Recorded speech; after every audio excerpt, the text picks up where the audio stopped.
There aren't many horror games that make you regret your life choices quite like Outlast.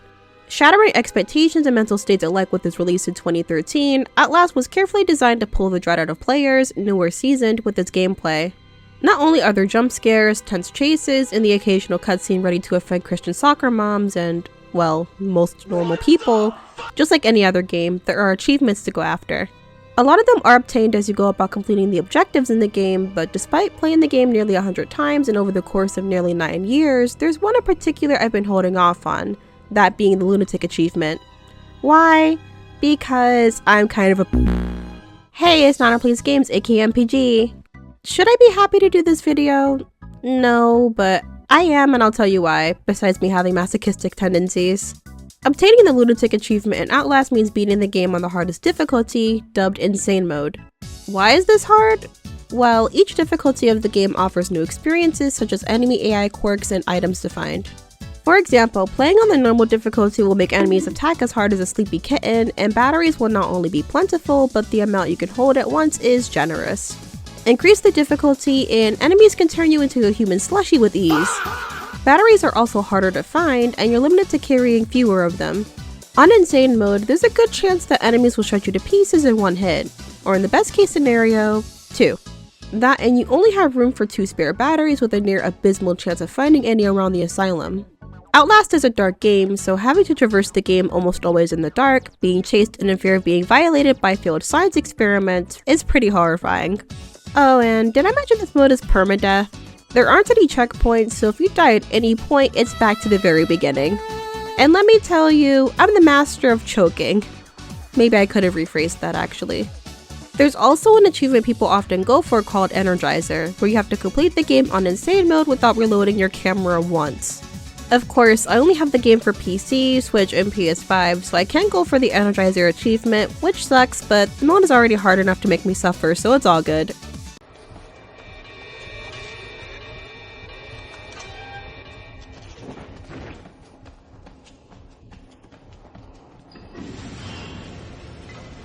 Oh my god. Oh my god, please. Please, I shouldn't have done this.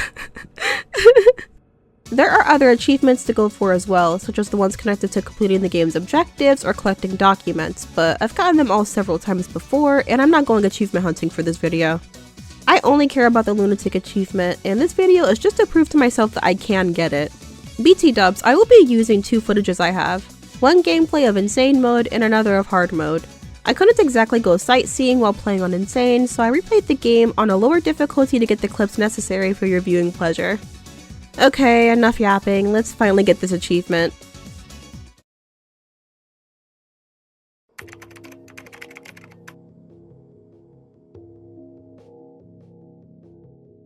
After making sure I've peed already, we're ready to go. Outlast 1 takes place at Mount Massive Asylum, and you play as Miles Upshur, an investigative journalist determined to investigate a mysterious email sent to him about the place. The email is vague, but is the account of an employee detailing the inhumane experiments the people behind the asylum are inflicting upon their patients. The company behind said asylum is called Murkoff, which is honestly one of the scummiest and most immoral fictional corporations out there, and that's saying a lot. Murkoff has its fingers in all sorts of pies, if the ingredients for pies is mass murder, human experimentation, and psychological torture with a dash of war crimes. So yeah, coming here is a huge mistake absolutely no one would make except for this guy. Let it be known that despite all the characters you'll meet in this game, Miles is his own worst enemy considering he has the self-preservation of a hamster owned by a 6-year-old with chronically sticky fingers. Despite how he may come across in his notes, he has an amazing moral compass, can't deny that. The first objective of the game is quite simple, just find a way into the asylum, because breaking and entering always goes so well. Getting into an asylum owned by a company worth billions of dollars and probably uses $1 bills as toilet paper is actually pretty easy. Here, we get our first instance of complete darkness upon entering the asylum via a window, and it's pretty goddamn dark. A lot of areas in the game are actually pretty well lit unless the game actually wants you to do something important or you're being chased by someone who wants your pet on a pike for some reason. Unfortunately, we're not here for money but to get our scoop, and we encounter a few glaring red flags in the form of constant bloodstains and very unwell patients just before one of the most iconic parts of the game.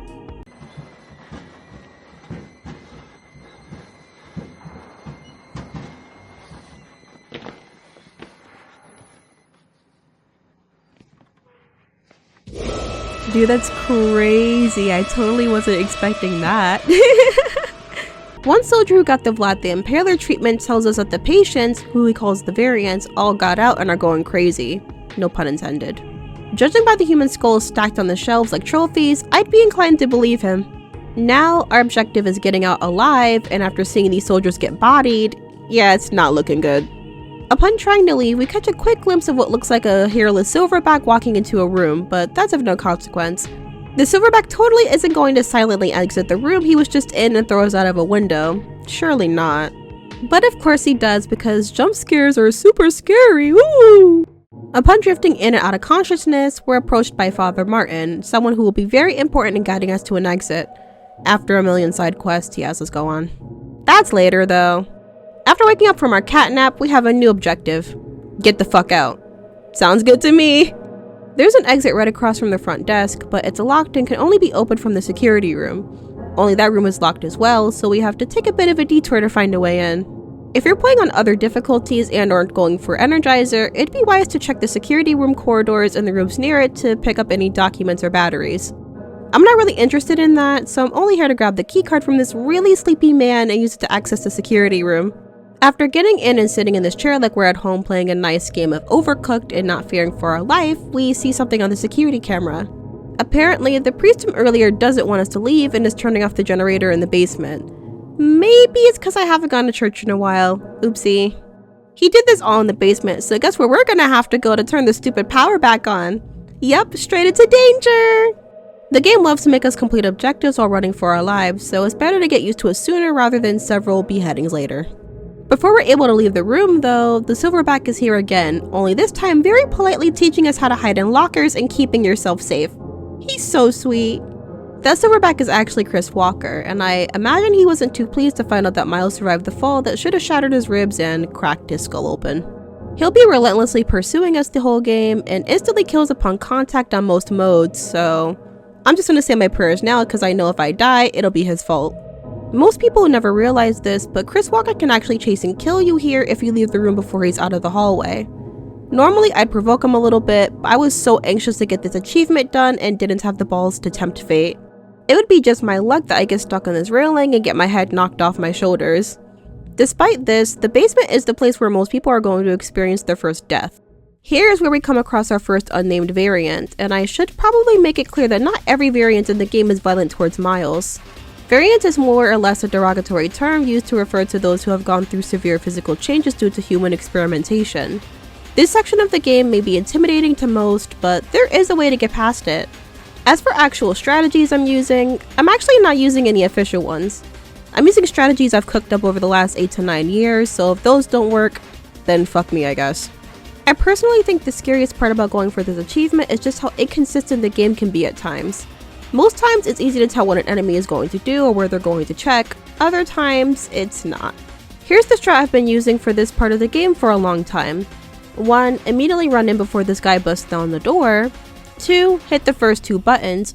3. Hide in a locker closest to the exit after pressing the second button. 4. Pray he checks the far locker and I do the most unnecessarily ballsy shit and hop out. Gotta make sure to close the door behind you though. Enemies will almost always bust down a door after it's been closed behind you, so make use of that. Regular variants take 6 hits to bust down a door, while Chris Walker takes 3. Another reason why I'm terrified to come across him trying to go for this achievement. Okay, this is a bit more jarring than I thought it'd be, but you know what, it's all good. 3, 2, 1. Bye, bitch! Stop getting stuck, you're ruining this for me. Anyway, there's a lever in a different section of the basement, so while the variant is preoccupied with busting down the door, I'm gonna make my way there. A good thing to keep note of is that enemies in this game almost always investigate wherever you just completed an objective. For example, the variant in the basement is going to come right here when I crank this lever. Again, I'm gonna be a ballsy little bitch and hide behind this door so when he busts in, I can dash out behind him. I like having more than enough time to get out of these situations. I do not like cutting it close because I know for a fact I'll mess it up somehow, so this wasn't ideal, but whatevs, we adapt. After hiding in this room and waiting for him to break in, I watch to make sure he walks far enough in the room and I have enough time to sneak out. It won't always go down like this though. Like I mentioned before, you can be like me, have no life and be a loser with Outlast for a comfort game and play it nearly 100 times, and still be experiencing new outcomes to techniques on your 101st playthrough. After this lever is switched on, you'll have to press a button on this panel and make your way back upstairs. Not too horrifying, right? Well, it only gets worse from here because after getting back to the security room to unlock the front doors, Father Martin comes in and stabs us with a giant syringe. While we're slipping into unconsciousness, he tells us we must stay here and bear witness to the wall rider, who's currently slicing and dicing through armed soldiers like sushi. That sounds so good right about now. Oh, and I should definitely mention this. The wall rider, or the swarm, is a cloud of nanites that possesses extremely great and dangerous power. Basically, it kills everyone and everything indiscriminately. Yikes. Anyway, we pass out, and when we come to, we're in a padded cell in the prison block. This part 2 is really just leading somewhere else, but there are things to watch out for here. Here we meet the twins, who are chronically naked, have a very strange relationship, and want to mutilate us. Not even top 10 worst enemies in the series, mind you. For some portions of the game, you'll be following bloodstains that lead you to where you need to go. Our next objective of the game will be to get this decontamination door open, where we'll have to pass by 2 men having a mild disagreement. This variant won't attack you for now unless you come too close, so if you want to go battery hunting, this is a good time to do so. Going down the corridor and opening this door will alert a less friendly patient who you'll need to run from. Eventually, once he can't find you, he'll find a door and lock it behind himself. Then you're free to check the room he was in. Pressing this button that unlocks the decontamination door means you're set to leave, except the friendly-ish variant from earlier is coming for you now. He only walks and will leave once he's sure you're not anywhere to be found, so no worries. After another charming run-in with the twins, we're set to go into the showers, which, I wouldn't.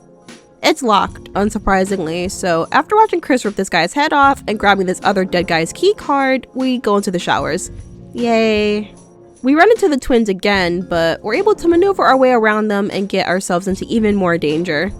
After jumping into this vent, we gotta book it down the hall and we're falling again. Good thing we got these dead bodies to break our fall this time. After our failed flying attempt, the lights will go out and when prompted, Chris Walker will appear from the staircase.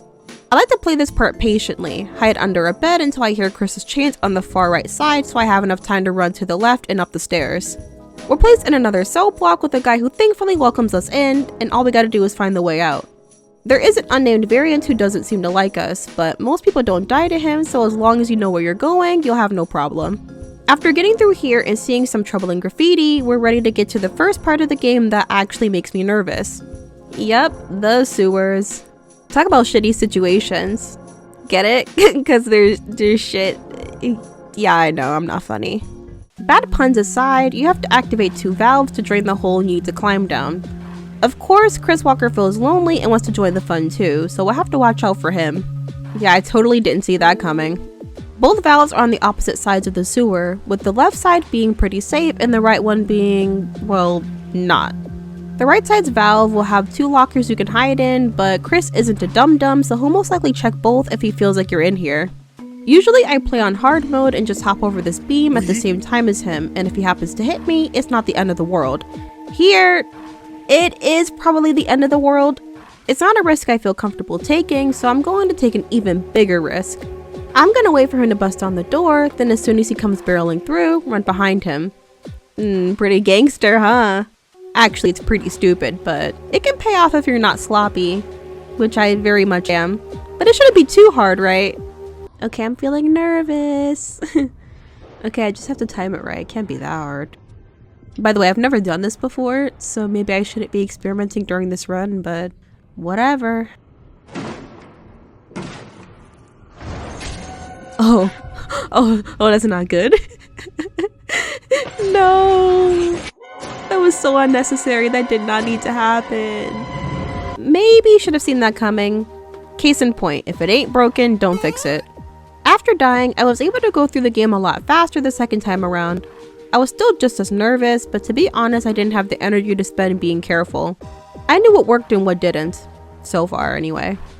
Alright, so we go with my original strat, hit the right valve first, hop this beam, then speed to the left valve, turn it, wait for Chris to get his big ass out of the way, and we're good to leave.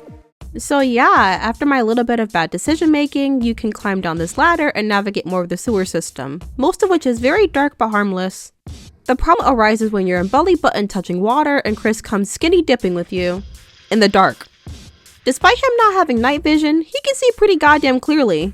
This part is pretty nerve-wracking, all things considered. Getting spotted by him here is terrible, and 9 times out of 10 end in your death. After a close call though, you don't really have much time to breathe before you're in a corridor being chased by another variant that wants you dead. Typically, you can trigger him to despawn by simply running back to the gate you came through, but I remember one time it didn't work, and I'm not taking that chance this time. Gotta do it the old-fashioned way. For the Krusty Krab!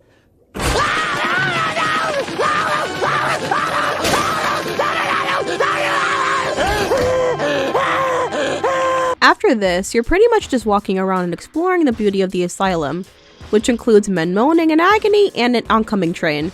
I'm pretty sure someone's into that. That person is me. Minus the train part.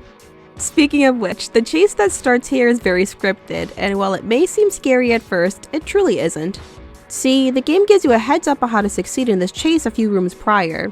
Closing doors and barricading them works like a charm, and while it takes some time, it's a godsend in the worst of situations. The only way you can truly die here is if you get a bit lost or you miss this jump like I do 40% of the time. Usually the game saves and puts me right here after the jump cause I guess I'm close enough, but I don't have that luxury this time. Okay, I'm actually really scared right now because I miss this jump all the time, and if I miss it this time I'm gonna... yeah. Oh my god, thank god. See, nothing to be worried about. Like I said, this chase is light work. It's not until you meet Traeger, the liar that pretended he was saving you, that things get shaken up a bit, both gameplay-wise and plot-wise. Firstly, like everyone else in the game, Traeger is batshit and holds you hostage. Unlike everyone else, he's charismatic, talkative, even funny at times. It's one thing for your would-be killer to stay silent or scream, "I'ma kill you," but Traeger gives you a false sense of security before chopping off your fingers, tongue, and genitals. Fingers first, though. You paying attention? Don't pass that on me. There's still a lot for you to absorb. After a less than ideal first date, Miles escapes to Cherry's Inn and meets another patient outside of the room he was wheeled into. Or at least we think it's a patient. Apparently, not even Murkoff employees are safe from the company's wrath, as if they make themselves more trouble than they're worth or try to snitch, they end up admitted into the asylum by force. Filled with drugs, abused, and experimented on, truly a fate worse than death. Traeger is one of those employees, and let's just say he doesn't like when women say no, so totally deserved. Apparently, Traeger still thinks he's on the payroll, considering he's doing his own unethical experiments. In hindsight, maybe they should have let him back. Now, when his former Murkoff employee is talking, he starts kinda tweaking, and this actually prompts Traeger to come into the room. You can use this as an opportunity to sneak off or run, but in order to leave, you must find a key to this elevator. The real challenge begins when you climb into this vent and land on the other side of this door, as Traeger will begin stalking you. Now, dealing with him here is both easy and annoying as hell. I actually did a video on how I usually deal with him, but I'll restate it just cause that video is old as balls. Like I said before, I like to play it safe, but with Traeger being a clever bastard compared to other variants, this requires a little bit of finesse. When I was still playing this game on PS4, I was like 14, 15 maybe, and had a strat I thought couldn't fail. Basically, I'd provoke Traeger, get him to chase me into this room, then slam the door in front of his face. This worked many times until one time I was playing, I rounded this corner, started pushing the thing out of the way like I'd done several times before, and got jump scared by Traeger so badly I turned the game off. See, there are windows on the doors in this area of the game, doors that Traeger can see through as well as you. If you close that door behind yourself and immediately run out of sight, he runs the other way to cut you off. If you stay near it, he will commit to breaking it down, which is an uninterruptible action. In hindsight, it should have maybe been a bit obvious, but that's what practice is for, right? Right. Dude, where the fuck are you going? Oh my god. Okay. You know what? I don't give a fuck. It'll work itself out. I hope. Okay, anyway, while I'm doing that, I'm finally testing for my license on the 16th. I've been putting it off for so long, but I practiced a lot in the last 2 months and like, I actually feel kind of confident about it. I don't know. Like, I'll most likely have already taken my test by the time this video comes out, so like, predict right now how you think I did.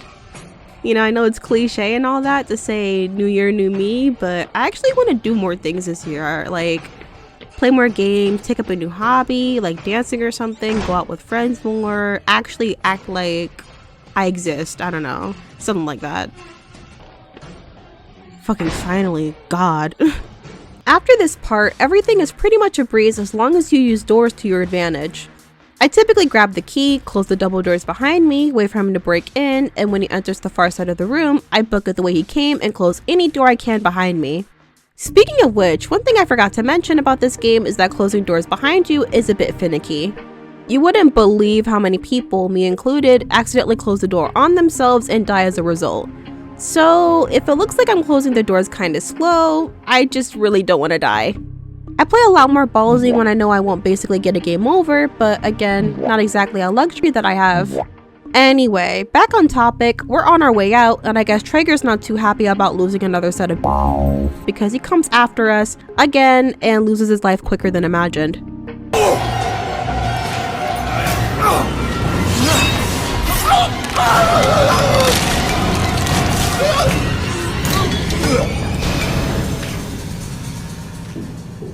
Again, 100% deserved, but we're not even through half of the intense moments the game has for us.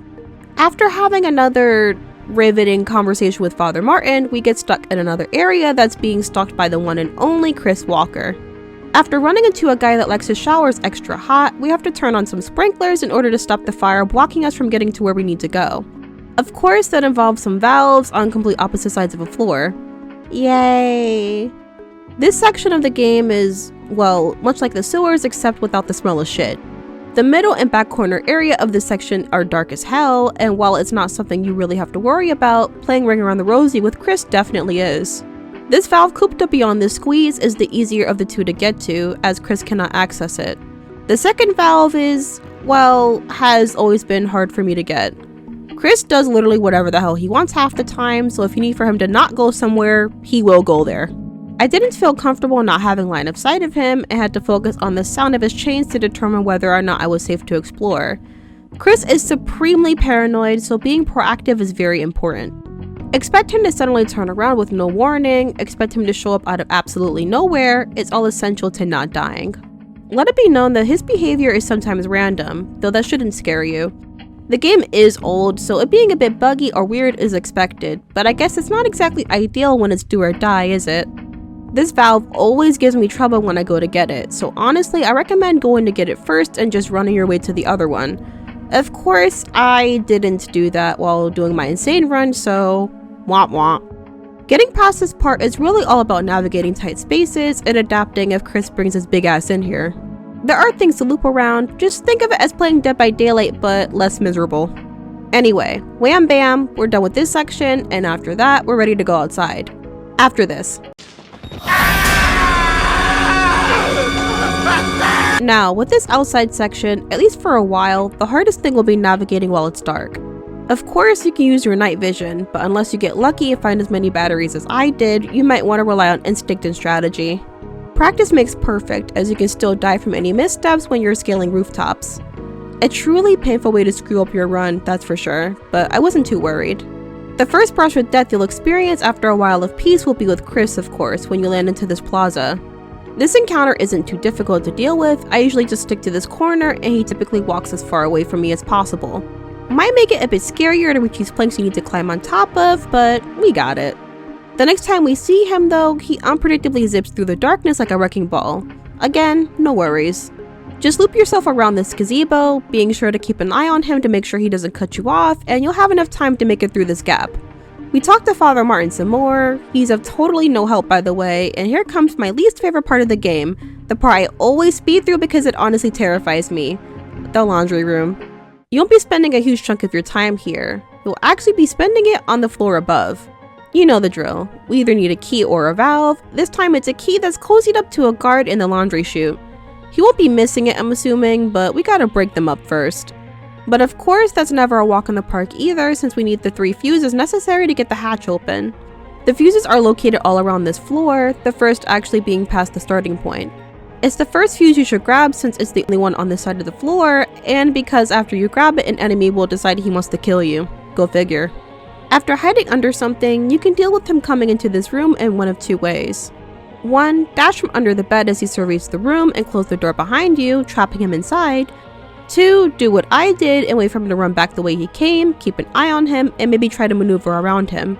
Of course, method 2 is a bit more dangerous as he has more room to move around and there's no longer something between you, but I didn't do method 2 on purpose. I just waited too long to get from underneath the bed. To counter this mistake, I hid in his locker, waited for him to come back, and made a mad dash for the other fuses. It's at this point in the run that I begin to get very, very nervous. I know I probably won't mess up beyond what is fixable, but my ability to remain calm under distress isn't exactly the best. Dying here would piss me off, but the thought of dying is much scarier than it is tilting, so I'm on my best behavior. The second fuse I like to grab is down a very long hallway, and it's because of that I like to go for it after the first one. Now, I'd usually wait for the variant to pursue me here as well, then close the door behind myself and trap him in, but I don't exactly see a point. I like to have eyes, or at least ears on him during times like this, and if he wants to chase me to the last fuse, I let him.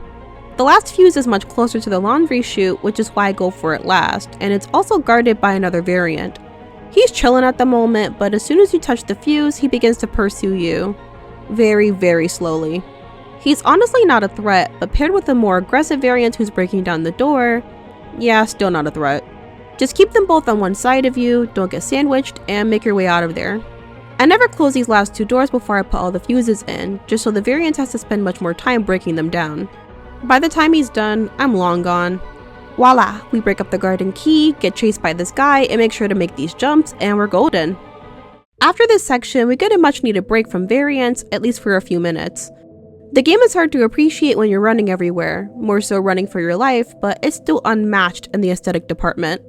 The beauty never lasts forever though. It's like admiring a pit bull right before it tries mauling you to death. Upon opening this door, the twins, who are chronically naked and want to kill the shit out of Miles, begin to pursue you. One thing I've always found eerie about them is that they're quiet. There's no loud, panic-inducing music playing when they come after you, and they never run. It's just calculation and eerie silence. Absolutely terrifying. Anyway, they're one-hit kills, so running down this hall and hiding under this bed is really my go-to to avoid them. Once they walk by, you can run back to that room fear-free. Miles is, I don't know, the clumsiest and unluckiest guy ever and drops his camera while making this, in hindsight, really fucking weird jump. The game is way too dark without it, so now we have to go get it, using the lightning's occasional illumination to guide us. You won't be put in danger while on your way to get your camera. Well, heart attacks are still on the table, but at least you won't die. This section is very short-lived, though it's very important to remember the way you came as you'll be chased out as soon as you turn your head left. Again, doors are your best friend. Not open ones, just to clarify.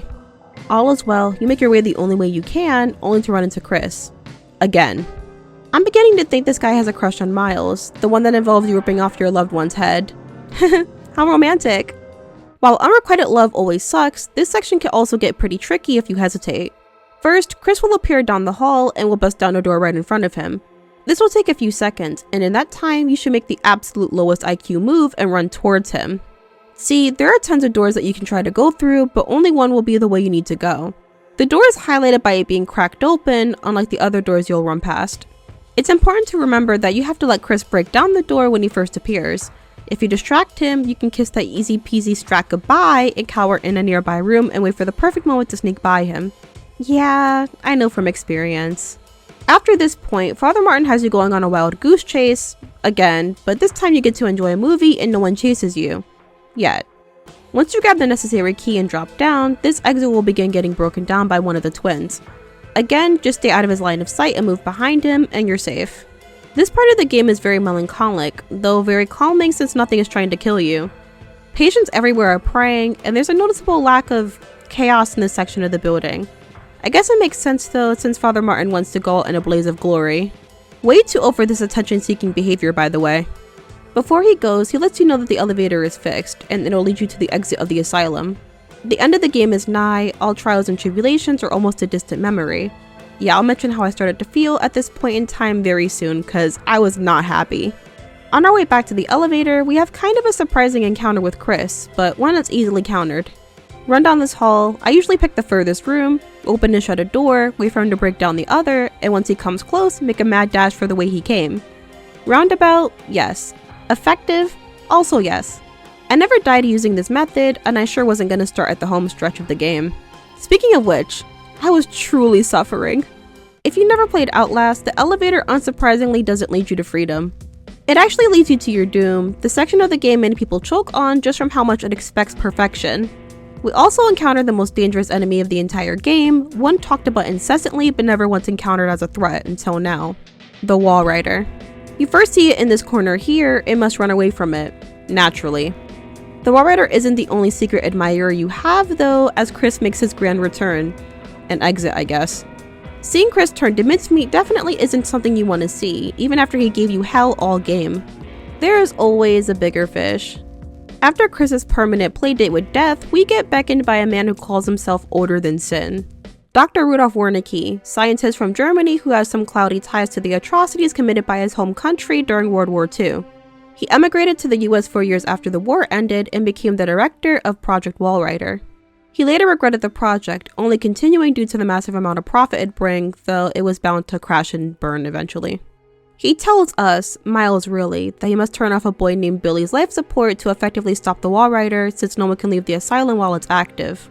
The Walrider needs a host to control it, the perfect host achieving this potential via the dream therapy experiments Murkoff ran and/or the horrors they've experienced. Billy is a character you probably won't recognize the name of, but is the only one who can host the Walrider, and of course this goes very bad very quickly. Once the Walrider becomes active, it begins killing Murkoff's staff, security, scientists, anyone it comes into contact with, and causes the escape of highly unstable and dangerous patients. It's how we got the events of the game in the first place, which is terrifying considering how effortlessly it killed people much more capable than us. How we're supposed to survive what is essentially an ultra-violent, godlike entity. Wernicke says not my problem and sends us on our way. It's not too long afterwards that the Walrider begins pursuing us again, and I just gotta say, you gotta be perfect. No fucking up, no missteps, no going the wrong direction, no nothing. You will have very close encounters with the Walrider, ones where you'll barely make it to safety in time. The Walrider is frankly the scariest opponent in the game. Not only is he on your ass all the time, and that means one little hiccup is the end of your run, but this is also the very end of the game. Losing here would be devastating, and this is coming from someone who finishes an Outlast playthrough just to hop right back in the same day.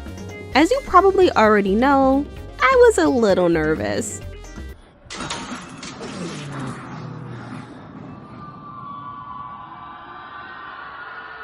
Oh, I need a break.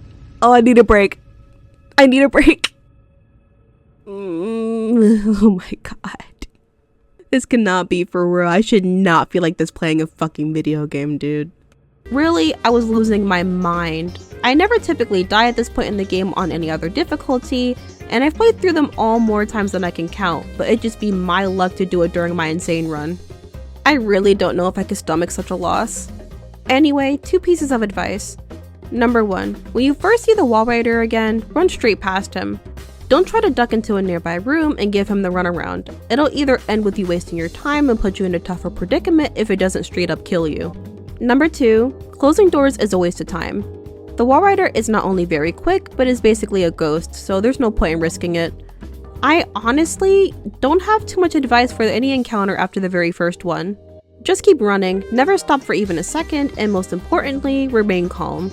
It's tense, it's terrifying, it's horrible to think of getting so far just to die, but keep it together and you'll do great. You'll get a few moments to breathe, but maybe use your nervous energy and just get this done as quick as possible. Don't bump into anything, time your jumps correctly, and don't freak out. As for me, I was absolutely freaking out. Usually I'd be laughing, talking to my boyfriend, singing to myself, but I said nothing. I kept my mouth zipped until Miles' hand was on the control panel and Billy's lungs were filling with blood. And even then, I was uncertain. What if my game crashed? That single thought wrapped itself around my heart like a vice, and I didn't celebrate even after Miles was possessed by the Walrider and making his escape with what is essentially a hand up his ass.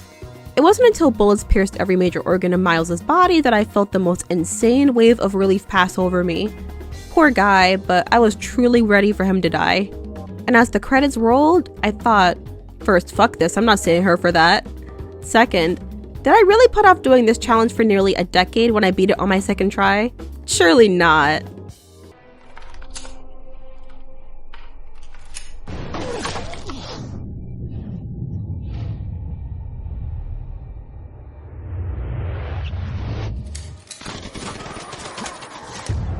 Thank God he's dead. Oh my God, please. Just give me the achievement already.